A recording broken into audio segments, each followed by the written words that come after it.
Негизи бардык эле соттук процесстер бири бирине окшош да.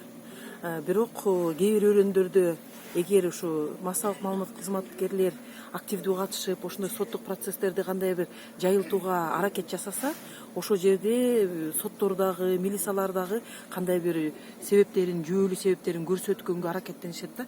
Ошон үчүн бүгүнкү чоң күч силердин колуңарда. Бүгүнкү процесс жөнүндө айта турган болсок, жалпы Кыргызстан боюнча кандай көйгөй бар? Ачык тартканга уруксат берген жок. Бул дагы бизге чоң көйгөй, анткени себеби эгер жашыра турган эчтекеси жок болсо, эмнеге тартканга мүмкүнчүлүк бербейт. Экинчиден, баягы процессуалдык жактан чоң мүчүлүштүктү карай турган болсок, мыйзам боюнча баягы бул күнөөлүү дегенди ким далилдеш керек? Алар милициялар далилдеш керек да.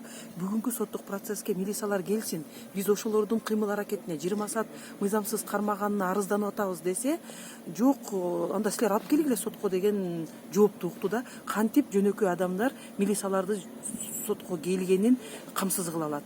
Бул жерде сот айтыш керек болчу. Силердин кыймыл аракетиңерге арызданып аткандан кийин силер келип туруп, биздин кыймыл аракетибиздин баары мыйзам чегинде болуш керек деп, алар өзлөрү келип көрсөтмө бериш керек болчу. Тилекке каршы ал болгон жок. Эми чечимди кантип чыгарышат? Алар өзүнүн мыйзамдуу аракеттерин эч жерден айтпаса, кандай чечим чыгарат экенин билбейм, бирок бул дагы Кыргызстандын укук коргоо, тартип сактоо, сот, прокуратура, анан улуттук коопсуздук кызматындагы болуп аткан реформалардын бир чоң оркойгон көрүнүшү да. Бул көрсөткүч. Бүгүнкү соттук процесс, бүгүнкү Кыргызстанда болуп аткан ушундай прокурордорду өлтүрүү, ушундай чоң маселелердин баары бул жалпы биздин Кыргызстандагы реформа кайсы жака келди, кандай жүрүп атканын далилдейт. Эми бүгүнкү күндө билбейм, ошо массалык маалымат кызматкерлеринин аркасы менен бүгүн киргенге жетиштик.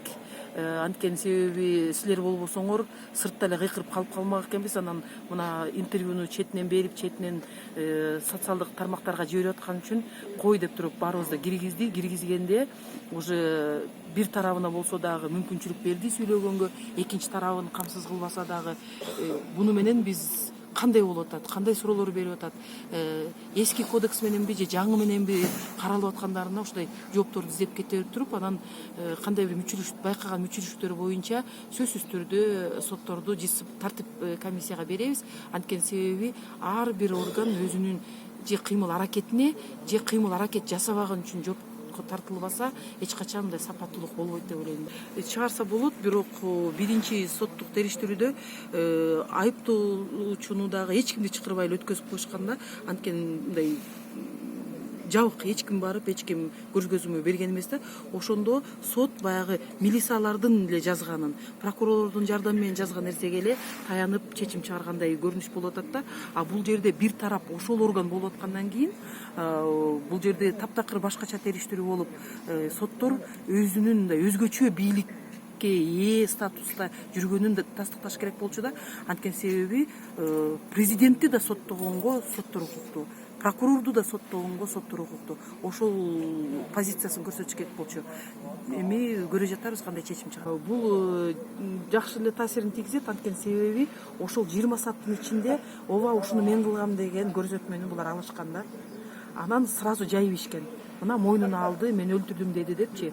Эгер мындай мыйзам чегинде боло турган болсо, булар 3 сааттын ичинде протокол түзүп, анан булар баягы 17-си күнү кармап атпайбы, ошол күнү протокол түзүп, анан ким өлтүрдү деген заявительдерди көрүп, анан мынакей каяктан өлтүргөнүн издеп жүрөбүз дегендер болуш керек да.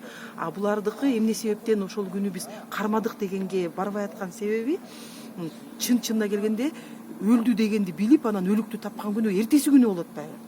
Эртеси күнү болуп атса, бир күн эртерээк силер эмнеге тиги кишини кармадыңар деген маселе туулуп атат да. Ошондо бул жерде баягы тергөө, анан баягы жактоочулардын айып коючулардын, көзөмөл кылчулардын сценарийи кичине мындай бири-бирине дал келбей калып аткандай болуп атат да. Бир күн эртерээк ким айтты ал жөнүндө, ал каяктан билинди деген маселе да. Ошон үчүн бул маселе аябай маанилүү. Бир жагынан процедурный, булар өзлөрү оформлять эткен эмес, 3 сааттын ичинде жөн эле жиберип койгонбуз дейт дагы. Эртеси күнү баарын мындай ырастап, мындай бир картинага алып келгиси келип атат да. Тиги жерде ооба 20 саат кармалган, Андан кийин жана денеси көк ала болуп чыкканын тастыктаган. Анда жанагы берген көргөзмөсү дагы ошонун аркасынан турбайбы деп туруп, негизи эле бизде мыйзам бар. Адам баласы өзүнө каршы айткан көргөзмөнүн негизинде эле адам айыпталбаш керек. Андан сырткары дагы кандай бир далилдер болуш керек деп. Ал далилдер жанагы машинесинин ичине патрондорду таштап койгону дагы маселелер бар. Аны кийинки отурумда далилдеш керек, но бирок бунда баягы жалпы картина, ким айтты, өлтүргөн жөнүндө кайдан билди, милицияга ким заявление таштады, кантип кармалды деген маселелер мындай бири-бирине айкелешип мындай бир картина болуш керек да. Ошол картина бузулуп атат да. Ошон үчүн бул милициялар үчүн аябай мындай чоң мүчүлүштүк болуп калат. Анткени себеби мындай шашылыш түрдө милицияларды да билишиң керек да. Милициялар дагы прокурордун алдында мындай кичине айбыгып турат. Анткени себеби прокурорлор көзөмөл жүргүзүп, прокурорлор милицияны дагы мындай айыпка тартканга эмес мүмкүнчүлүгү бар да. Ал жерде Баткендин улуттук коопсуздук кызматынын дагы кийлигишиси бар да. Анткени ошол документтерде жүрөт, ошол жерде болгон. Анан кийин бул мыйзамсыз кармоо дегенде дагы алар жок, баары эле мыйзамдуу экен деп жооп берип койгондо, ошондо бүгүнкү күндө канчалык ирет улуттук коопсуздук кызматы тергөө жүргүзгөнгө кудурети бар дегендин дагы маселеси көтөрсө болот да. Бул аябай чоң көрсөткүч. Бул жалпы Кыргызстандын бүгүнкү күндөгү ошо укук коргоо, тартип сактоо, сот, прокуратурадагы болуп аткан абалдын аябай жакшы көрсөткүчү болуп атат да. Мындай да кайсы жерде болбосун бирдиктүү практика болуш керек да. Мыйзам баарына бирдей таасир тийгизиш керек деген маселе бар. Мисалы ушул эле областта болгон Кызыл Кыяда окуучулар арасында бир жанжал чыгып, анан 7 окуучуну тең бир бала каза болуп калгандан кийин баарына бирдей эле айып кылып, баарын бирдей эле камап эметкенде, ошондой нерселер көп. А бул жерде баары бир чогуу охотко чыгып, анан бирөөсү келбей калып, өлүп келип атса, эмнегедир ушу көзөмөл кыла турган органдарды өзүнчө таптаза чыгарып кеткени, бул дагы мындай логикага да жатпайт, кандай бир айтууга деле туура мындай оор болуп атат да. Ошон үчүн мен ойлойм, тескеринче, если биз мыйзамдуу мамлекетпиз, мыйзамдуулукту, укуктуулукту жака реформаны жасап атабыз десе, тескеринче мына прокурорсуңбу сен, президентсиңби, ким болбосоң дагы сен мыйзамдын алдында жооп бересиң деп туруп мындай тескеринче кылып кое турган болсо, анда прокурор кызматкерлери моундай болуп калган турбайбы деп туруп тазаланууга бармак да. А бүгүнкү күндө алар айтып атат, биз эмне кылбасак дагы бизди көрсө система коргоп алат турбайбы дегенсип, алар кандай бир жайбыракат жүргөнү бул өкүнүчтүү нерсе.